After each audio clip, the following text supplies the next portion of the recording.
Okay na po to, Libra. Okay. Mukhang nagkakaroon ka dito ng doubt sa old person at saka sa new person. Sapagkat nakikita mo din naman ang magandang ginawa sa iyo ng iyong dating person. Okay? Sa una. Tingnan natin ang iyong nararamdaman dito sa bagong person mo. O paparating na tao sa buhay mo. Tingnan natin ang iyong mga nararamdaman o mararamdaman. I need message for Libra. Thank you.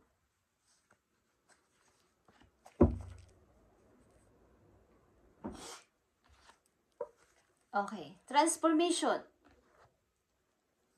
Pag-overthink. Okay, guys. Pagkalito. At kahit nalilito ka dito andito din yung iyong hangarin o adhikain na talagang mag-transform o something na mag-iba. Okay? Mag-revert, mag-restart, magbago. Like ng butterfly, magbago ng style sa buhay. Baguhin na ang sarili. Kahit nag-overthink ka gusto mo talaga ng bagong pasimula. The chakra is here, okay? Parang nakikita mo din ang pag-asa sa bagong person na to. Sa iyong buhay, Libra, okay? So, tingnan pa natin ang mga message dito na paparating sa iyo at sa bagong person na to o paparating na person sa buhay mo. Naputol guys, may tumawag. Okay, tingnan natin. Mukhang may tatawag sa inyo.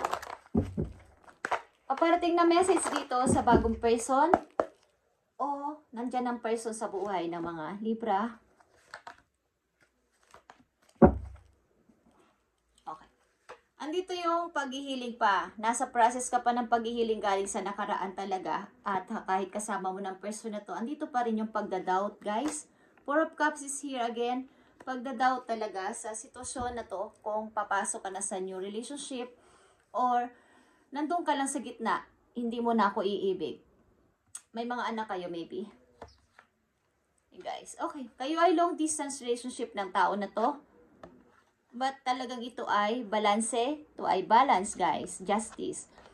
Kumbaga mayroong balanse sa inyong relasyon kahit kayo ay hindi nagkikita ng personal or marahil minsanan lang may komunikasyon at talagang magtatagpo kayo dito sapagkat kayo ay pareho ng, kumbaga, nakikita nyo ang ribbon na to. Pareho kayo may red ribbon. Okay. Pareho kayong, nakita nyo yung magkatugma ang inyong ribbon at nagkita kayo talaga sa tamang pagkakataon ng tao na to. Itinakda kayo. Nakikita nyo tong tradition. Okay? Pagtitinginan ng dalawang tao, eye to eye. At nandito din ang Two of Cups. Andito din ang soulmate. Okay? Past life relationship. Seven of Wands is here. Kaya lang, sa inyong relasyon ay maraming mga hadlang. Ahadlangan kayo ng mundo. O inahadlangan kayo na baga taong ayaw kayo maging kayo. Okay, Libra, yan ang inyong tandaan. Kung gusto nyo ang person na to, maraming, kaya kayo ay may pagdududa. May mga against sa inyong relasyon ng tao na to, maybe. Mukhang ayaw ka sa kanya ng tao na to. May mga taong ayaw kang makatuluyan ang person na to. Mukhang may kinalaman sa relihiyon. Okay? Religion ng isang pamilya. Yung paniniwala nila bilang, hindi ko alam kung anong kanilang religion. Okay? Sa kanilang pinupuntahang charts. But may tradition dito. Sagrado ang ibig sabihin ng relasyon. Kung may anak ka sa una, or maaring sila ay hadlang or ayaw nila. Okay, guys? Message para sa iyo, Libra. Andito ang garden. Something lovely will grow from this. Okay. Masusumpungan mo talaga dito ang kaligayahan sa pinili mong tama sa iyong buhay. Okay? Ito yung kaligayahan ko.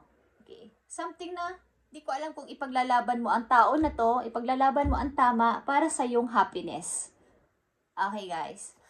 mukhang ito yung pinili o pipiliin mo sapagkat ito yung kaligayahan ko. Pareho naman kami nagmamahalan. Bahala kayo kung ayaw nyo sa akin. Okay guys? Libra, tingnan natin ang message dito.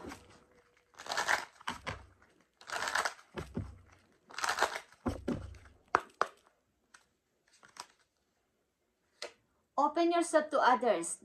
This is how to well create new friendships and attract a love relationship. Distance. The separation you are experiencing is necessary to help the relationship grow. Kayo talaga ay magkalayo ng yung new person. Okay? At marami man ditong hadlang at marami mang obstacle o struggle sa inyong relasyon. Maaring kayo ay pinaglalaban nyo ang tao na to o mahal nyo ang tao na to. At gawin nyo to kung gusto ninyo, Libra, sapagkat ito ay inyong nakatakdang makasama sa buhay, habang buhay. May pagdadoubt man kayo dito is, but bago nyo ituloy ang ganitong pag-ibig, ay kailangan dito ng forgiveness sa nakaraang tao. At maaaring hindi nyo man natatanong ang damdamin ng inyong mga anak ay meron silang konting nararamdamang kirot sa kanilang puso. Okay? Maaring love nila ang inyong old person, inyong past person. Malapit sila doon. Malapit ang love nila sa kanilang papa, sa kanilang mama na wala na sa kanila ngayon. Okay. Thank you, Libra. And ngayon ay full moon. Kung gusto nyo lang humingi ng energy sa moon at i-release ang lahat ng inyong mga hinanakit, humingi ng energy at gabay sa moon. Okay, lalo na pag kayo ay aalis ng gabi, tayo ay ginagabayan ng moon. Okay, siya yung nagpoprotekta sa atin sa gabi at nagbibigay ng liwanag sa gabi. So magbigay tayo ng respect kung gusto nyo lang. Okay, sapagkat yan ay ginagawa ko kahit saan. Kahit sa sun, sa ulan, sa hangin, is sila ay part ng ating buhay dito sa mundo at dapat tayong rumispeto sa bundok, lalo na sa bundok, sa mga puno, sa mga hayop. Isa ko ay napakalapit sa kalikasan. So, kailangan natin magbigay ng pagpapasalamat sa kanila. Part din sila ng nilikha ni God dito sa mundo. Okay? Thank you, Libra, and kayo ay pagpalain ni God sa araw-araw at sana kayo ay makapamili na dito at huwag na kayo magduda. Ipaglaban nyo ang relasyon na to na inyong pipiliin sa bago. Okay? Kayo ay tinakda talaga ng tadhana. Kaya lang, lahat ng relasyon ay meron talaga mga hadlang. May mga obstacle, may mga delays. Okay? At maaaring may kaugnayan ito sa religion at hinahadlangan ng, hindi ko alam, family mo o family ng kapila. But may mga bumabati ko sa'yo. Libra, thank you and God bless.